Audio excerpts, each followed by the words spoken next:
Seorang siswi TK di Kecamatan Delanggu, Kabupaten Mojokerto diduga diperkosa 3 bocah laki-laki SD yang baru berusia 7 tahun.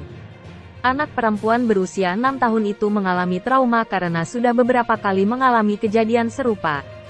Kasus itu masih dalam proses penyelidikan oleh pihak kepolisian setempat. Sementara itu, sebelum langkah hukum itu berlanjut, sebelumnya para orang tua korban maupun terduga pelaku sudah saling bertemu untuk melakukan mediasi. Berikut ini sejumlah fakta tentang kasus yang bikin ngelus dada ini. 1. Diperkosa di rumah kosong. Pengacara korban, Krisdiansari, mengatakan dugaan perkosaan itu terjadi pada Sabtu, tanggal 7 Januari tahun 2023, antara pukul 11 sampai pukul 13 waktu Indonesia Barat. Menurut Krisdiansari, korban diduga diperkosa 3 anak laki-laki di sebuah rumah kosong. Ironisnya, ketiga terduga pelaku baru berusia 8 tahun. Mereka adalah tetangga korban di salah satu desa di wilayah Kecamatan Delanggu. Pelaku pertama memperkosa korban, kemudian dia menyuruh temannya melakukan hal yang sama. Jika tidak, mereka diancam mau dipukul dan tidak dijadikan teman.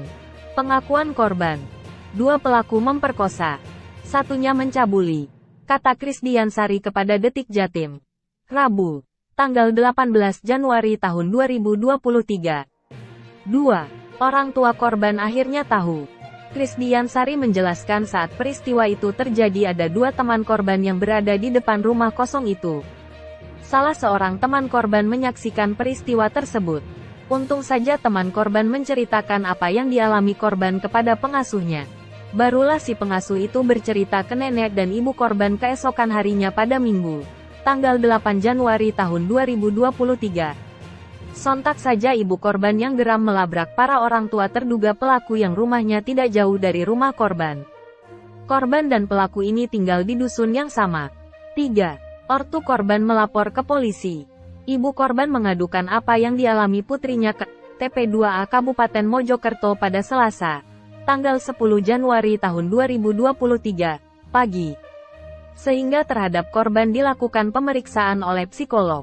Setelah itu orang tua korban melapor ke Polres Mojokerto pada sore hari di tanggal yang sama. Ketiga anak laki-laki yang diduga memerkosa korban menjadi terlapor dalam kasus ini. Korban lantas menjalani visum. Kasat Reskrim Polres Mojokerto AKP Gondam Prienggondani membenarkan itu. Pihaknya telah menerima laporan dari orang tua korban.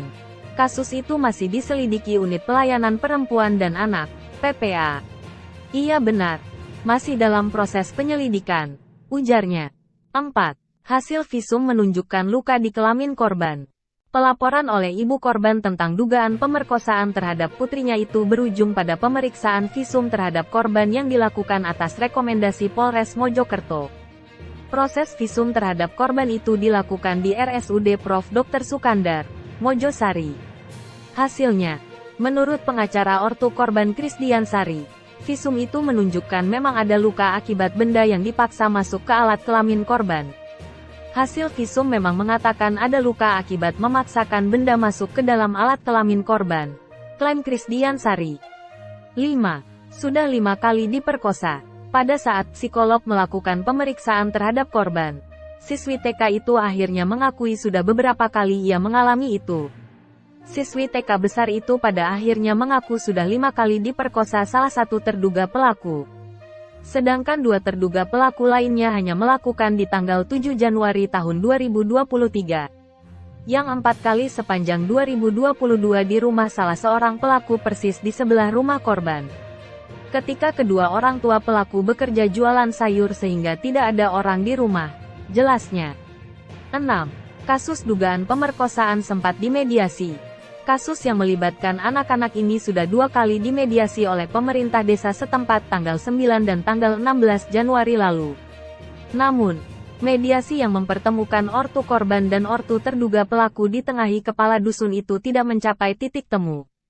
Karena itulah proses hukum terhadap kasus yang telah dilaporkan oleh orang tua korban itu terus berjalan dan pemeriksaan terhadap sejumlah saksi dan korban dilakukan oleh pihak kepolisian.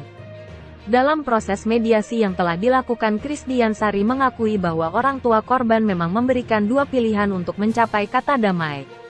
Salah satunya dengan meminta sejumlah uang. 7. Opsi damai dari ortu korban. Penasihat hukum korban Krisdian Sari menjelaskan bahwa orang tua korban sebenarnya mengajukan dua opsi dalam mediasi yang difasilitasi pemerintah desa setempat bersama ortu bocah para terduga pelaku. Opsi pertama yakni ortu korban meminta ortu terduga pelaku utama pindah rumah dan pindah sekolah agar korban tak lagi bertemu pelaku dan trauma korban mereda. Ini karena rumah korban dan terduga pelaku utama di Kecamatan Delanggu memang bersebelahan. Bila hal itu tidak bisa dipenuhi, ada opsi kedua. Krisdian Sari menyebutkan bahwa ortu korban meminta uang 200 juta rupiah dari pihak para pelaku.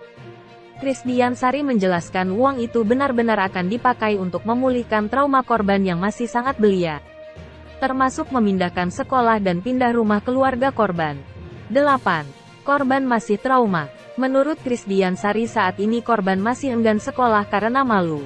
Anak perempuan berusia 6 tahun itu sangat membutuhkan trauma healing. Sekarang korban tidak sekolah lagi karena teman-temannya sudah pada tahu. Psikolog cuma pemeriksaan.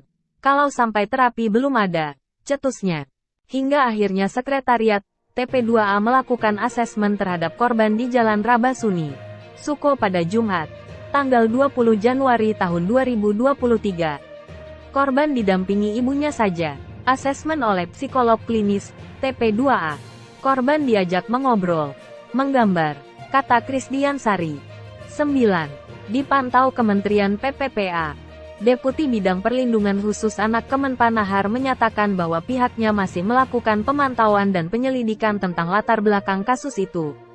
Kami masih terus memantau dengan Dinas Pengampu Isu Perempuan dan Anak di daerah sekaligus mencari tahu latar belakang kejadian tersebut, ujar Nahar.